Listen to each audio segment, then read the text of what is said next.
బీజేపీపై విమర్శలు గుప్పించారు మాజీ సీఎం కేసీఆర్. బీజేపీ తెలంగాణకు పట్టిన శని అన్నారు. దీనిపై రాష్ట్ర బీజేపీ చీఫ్ రామచంద్రరావు కౌంటర్ ఇచ్చారు. కేసీఆర్ ఓటీపీ లాంటి వ్యక్తి అంటూ ఆయన ప్రభావం ఏమీ ఉండదని ఆయన అన్నారు. కేంద్ర ప్రభుత్వం మొన్న చంద్రబాబు నాయుడు ఎంపీలు అవసరం ఉంది కదా అక్కడ వాళ్ళకు. ఇప్పుడు ఇద్దరు ఎంపీలు అవసరం కదా, నితీష్ కుమార్, చంద్రబాబు నాయుడు. దానికోసం బీజేపీ ఎంతకైనా దిగజారుతుంది.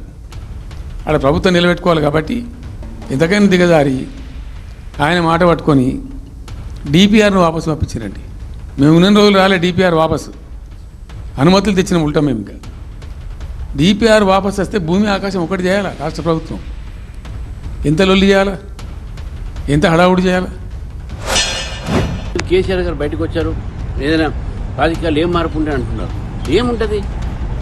కొన్ని నెలల తర్వాత బయటకు వస్తే ఓటీపీలా అని వన్ టైం పాస్వర్డ్ వాళ్ళు మళ్ళీ మర్చిపోతారు, ప్రజలు మర్చిపోతారు, మళ్ళీ వెళ్ళిపోతారు, మళ్ళీ వస్తారు. తెలంగాణలో ఓటీపీ పాలిటిక్స్ నడవదు.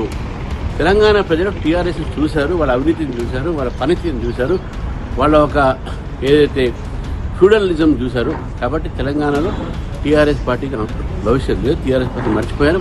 కాంగ్రెస్ పార్టీకి ప్రత్యామ్నాయం బీజేపీ మాత్రమే అని చెప్పేసి భారతీయ జనతా పార్టీ భావిస్తాం. పాలమూరు జిల్లాకు ప్రభుత్వం అన్యాయం చేస్తోందని, ప్రభుత్వ నిర్లక్ష్యాన్ని ఎండగడతామన్న కేసీఆర్ వ్యాఖ్యలకి కౌంటర్ ఇచ్చారు మంత్రి పొన్నం ప్రభాకర్. ఆయన ఏమన్నారు ఒకసారి చూద్దాం.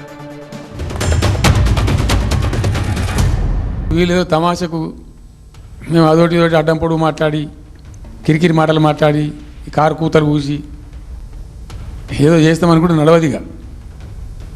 ఈ ఏళ్ళ దాకా వేరే కథ, రేపటి నుంచి వేరే తోలు తీస్తాం ఎక్కడికక్కడ. స్ట్రగుల్ ఫర్ ఎగ్జిస్టెన్సీ, ఉనికిని కాపాడుకోవడానికి మీరు రాగానే తోలు తీస్తామంటే ఇక్కడ మేము ఇప్పి తోలు చూపెట్టి మీకు ఇవ్వడానికి సిద్ధంగా లేం. ఆల్రెడీ 10 సంవత్సరాలు పరిపాలించిన మిమ్మల్ని తోలు వీకితే ఎమ్మెల్సీ ఎలక్షన్ల, ఎంపీ ఎలక్షన్ల, సర్పంచ్ ఎలక్షన్ల, ఉప ఎన్నికల్లో మళ్ళీ తోలు కూడా మొలవకుండా వీక్తానే ఉన్నారు.